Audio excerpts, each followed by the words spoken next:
Ұлыстың ұлы күні, Наурыз мерекесі баршаңызға құтты болсын. Әр ауылда, әр үйде өзінің Наурыз көжесі бар демекші.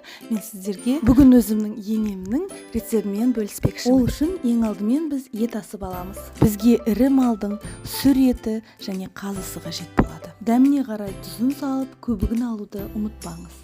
Қазымыз жарылмау үшін зубочисткамен тесіп алуымыз қажет. Енді етімізді сүзіп аламыз.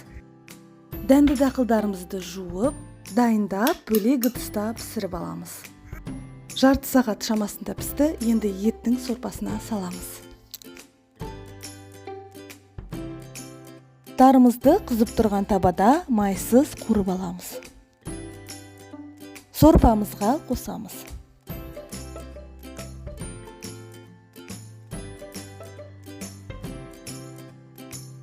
Нанымызды жайып, қамырымызды 2 минуттай пісіреміз.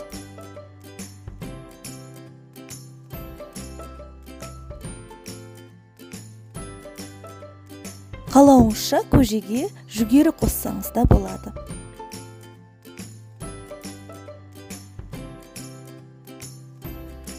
Піскен етімізді, қазымызды турап, көжемізге саламыз.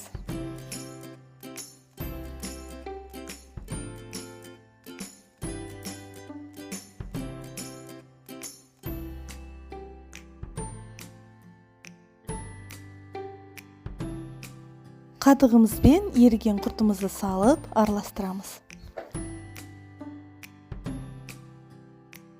Осымен біздің Наурыз көжеміз дайын, ас болсын.